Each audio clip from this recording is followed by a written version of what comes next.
Hey, what is going on guys? Danny here, welcome back to the channel and I hope you've all been doing well.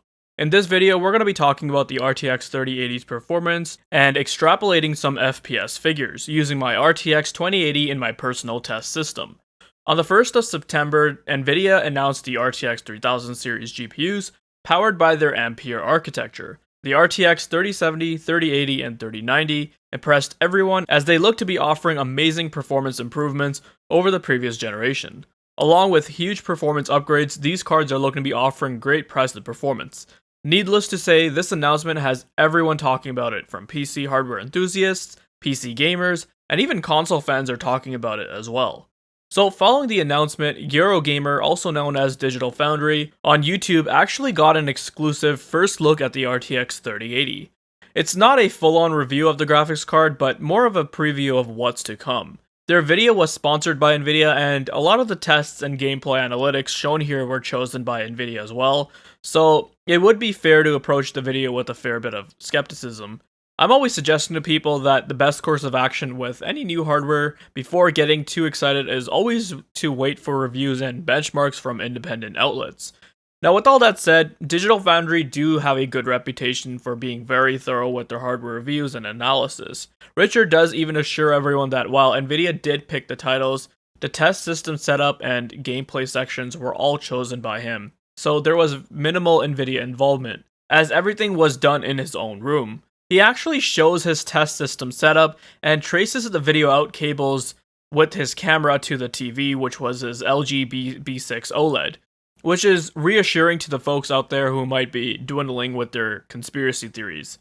Anyway, in this video he goes through a few different modern AAA titles which have been released over the last couple of years, like Doom Eternal, Shadow of the Tomb Raider, Control, Borderlands 3, and Metro Exodus. Like I had mentioned, he only shows the percentage gains for the RTX 3080 over his RTX 2080, and also includes that the Founders Edition RTX 2080 has a 90 MHz factory overclock. Apart from that, in regards to actual boost clock figures, thermals, FPS averages, 1% lows, none of that is shown, so we have some limited information to work with here. What I will say though is that from what I saw in the video, the showcase it was definitely intriguing, where in most games we're looking at 70 to 80% jump in performance. Like in the corridor run in Control, he mentions how the RTX 3080 is showing performance gains of around 77%, which is definitely pleasing to hear. Furthermore, in Doom Eternal, Richard shows one of the first intro sequences in the game, where Doom Guy decapitates one of the Hell Priests and then proceeds to descend upon this chaotic and destroyed Earth. And here you can see the performance difference between the 3080 and 2080 is absolutely massive, where on average we're looking at an improvement of around 80%, and at one point it does even go slightly above 200%, doubling that of the 2080's performance, which is just crazy. Oh, and I think I forgot to mention this earlier, but he's actually benchmarking all of the games at 4K with high settings. Even more importantly though, these sections that I just talked about, Richard is only showing traditional rasterization performance here, which is the most important performance factor to consider when looking at a new generation of video cards. Since a lot of people were concerned that Nvidia might try to bullshit prospective buyers by vaguely saying how the 3080 is twice the performance but only with ray tracing and DLSS enabled, which definitely would be deceptive as, one, there aren't many games out there right now that support those features. I mean, we're starting to see more and more come out, but we're still in the early stages of this tech and implementation. 2, we know that Nvidia talked about newer generation RT and Tensor cores, which provide drastic improvements over Gen 1 RTX cards like the 2080. So therefore, you could skew results as you see larger performance improvements with ray tracing and DLSS enabled. However, rest assured, in these demos, there's no ray tracing or DLSS on. So I want to definitely thank Richard for showing these demos, as it gives us some very promising insight on how the 3080 will perform and how much of an improvement these RTX 3000 series GPUs are over the 2000 series in regards to traditional rasterization performance. Alright, so I did say in the beginning of the video I wanted to extrapolate some performance figures for the RTX 3080, which will give us a better idea on what kind of FPS figures we can expect from it, and some more transparent differences. Now, take these results with a grain of salt. Obviously, since I don't have the same hardware he has, in that same controlled environment, different windows and software settings along with different driver versions, you can't really compare the numbers like for like, but what we're going to be focused on here is the relative difference in performance. The games I will be using to conduct this test is Shadow of the Tomb Raider, as Richard does use the game's built-in benchmark, and does state that the average improvements for each section in the benchmark as well. With the information provided, we can take that information into account and apply it to our own results from my benchmark run, and it'll give us a general idea of how fast the RTX 3080 is compared to the RTX 2080, well, in this game at least. Before we get into the results, I'll give you guys a rundown of my test system setup. For the CPU, we've got a AMD Ryzen 9 3900X, a 12-core 24-thread processor running stock. The CPU is paired with 16GB of G-Skill Trident Z memory, clocked at 3666 MHz with CL14 tuned timings. The motherboard is a Gigabyte X570 Aorus Master running the BIOS with the EVGA 1003 ABBA update.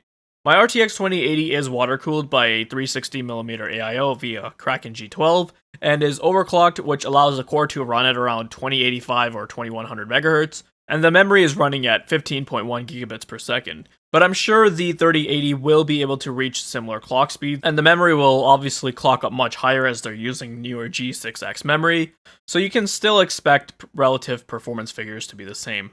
The components are powered by an EVGA 750 G2 power supply and housed in a Corsair Air 740, providing ample airflow to keep everything nice and cool. Now, getting into the benchmark here for Shadow of the Tomb Raider, Richard says that in the first segment of the benchmark, where Lara is in the village, he noted that the performance improvement for the RTX 3080 over the RTX 2080 is approximately 69.8%. When I ran the benchmark here at 4K with the highest visual settings with TAA as the aliasing option, I got an average of around 50 frames per second. If we take that result and just multiply it by 69.8%, we get 84.9 FPS for the average, which is a significant difference as we go from 50 FPS, which is near that 60 FPS mark, so you won't be getting the smoothest experience, to well above that. Shadow of the Tomb Raider is a very demanding game, and even the highest end graphics cards from the previous generation struggle to run this game at the highest settings at 4K 60 FPS. And this is without ray tracing enabled. With ray tracing enabled, results would be significantly worse. You'd be looking at an unplayable experience.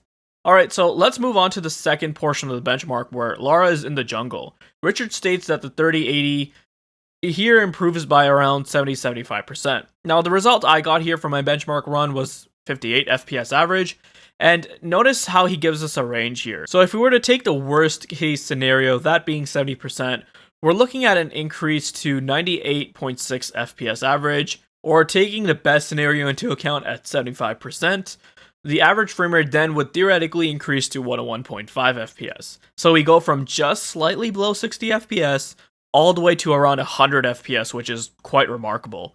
You know, when I finally got around to playing this game, it was on my LG C9 OLED. This game looked absolutely stunning, but even with my 2080 Super, I decided not to play it at 4K and instead opted for 1440p at 120Hz due to the game just not running smoothly enough for me at 4K, and the second reason being the HDMI 2.0 limitation. So once I get my hands on a 3080, I'll definitely go back and check this game out, as it did have some of the best scenery I've ever seen in a video game. And with a smooth experience on the 3080 at 4K, it'll be fantastic.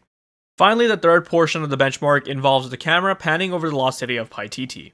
And just going through within the streets, there's a lot of content on the screen here, and with that said, Richard mentions how it does bring the cards a touch closer from 62 to 72% in favor of the 3080.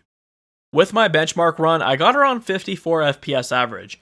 With that taken into account and assuming an increase of 62%, we're looking at around 87.5 FPS, or for the 72% increase, that's going to be around 92.9 FPS. So significantly higher performance figures all around for the RTX 3080 over the previous generation. Now, like I said, take these figures with a grain of salt. There's still many other important factors I mentioned earlier, from hardware and software setups. This just gives us a vague idea of what we can expect and what kinds of performance improvements we can possibly see once the review embargo lifts and we see all the reviews posted online. I mostly just did this as a little experiment for the fun of it. At the very least, the 3080 is looking to be a monster of a graphics card, and one that will give us a true generational leap, much better than that abysmal performance increase that Turing gave us. As a matter of fact, I'll put up my results of the benchmarks I conducted in my RTX 2080 Super Gaming X Trio review, and you guys can just see how atrocious the performance increases there were over the now 3.5-year-old 1080 Ti. Where in Shadow of the Tomb Raider in that last benchmark scene, the 2080 Super only manages a 14% lead over the 1080 Ti, and that's at stock, and that's just a measly 7 FPS. It was honestly extremely underwhelming to see that kind of performance 2 years later, and as a tech enthusiast, it was just really displeasing to see. Minus ray tracing and things like DLSS, it was as if traditional rasterization performance was brought to a halt. So the fact that we can possibly see approximately 70 to 80% improvements gen on gen is very satisfying to hear, and I absolutely can't wait until the 3080 is released. Now, the last bit of coverage I wanted to do was for the video Nvidia posted on their GeForce channel, showcasing gameplay on Doom Eternal at 4K for the RTX 3080. I'll leave links to both of the videos down in the video description, so you guys can check them out for yourselves. In this video, Nvidia actually do have the FPS counter overlay, and in some instances, they actually compare the RTX 2080 Ti directly to the RTX 3080. So not the 2080, but the 2080 Ti, the top flagship GPU from the last gen. In the first instance, where both cards are compared, is the cutscene where Doom Guy is about to face off against the Doom Slayer. And if you look at the FPS figures, you'll notice that in some moments, the 3080 is ahead by 40%, and in some moments, it's about as high as 60%, which is absolutely crazy because, like I said, this was the top GPU for gamers. The second area where they're compared is when Doom Guy is about to launch himself into another area using the EVGA ion catapult. And here you guys can see the 2080 Ti is averaging around 100 FPS, whereas the 3080 is in a whole other league averaging around 150 FPS. Now, to be fair though, Doom is one of those games where it runs great on any hardware, so what we're seeing here is likely the best case scenario for the 3080. Hence why Nvidia was so confident in showcasing it themselves against the top GPU from 2 years ago. But I'm thinking the 3080 will probably be ahead of the 2080 Ti across multiple game titles by around 30 to 40% on average at 4K. And nonetheless, that's still a fantastic increase because, like I said, that card was $1,200, and the 3080 is now going to come in slot in at $699. So that's why in my previous videos I said, this Ampere launch is giving me the same kinds of vibes that Pascal did, because if you go back and look at those old benchmarks, even the 1080 was approximately that much faster than the old 980 Ti. So that was really fantastic to see, and it bodes well for the other GPUs in this lineup. So all in all, Ampere, the RTX 3000 series are turning out to be extremely promising if these showcases are anything to go by. Definitely astronomical improvements compared to the previous generation advancements. And with improved ray tracing tech, DLSS, and more, it's only going to make the next gaming experience that much better. I hope you guys found this video to be informative and helpful. Let me know your thoughts down below. Check out the video description on ways to support the channel and for my other videos. If you guys are interested in more content like this, then make sure you subscribe. Thanks for watching, take care, and I'll see you guys in the next one.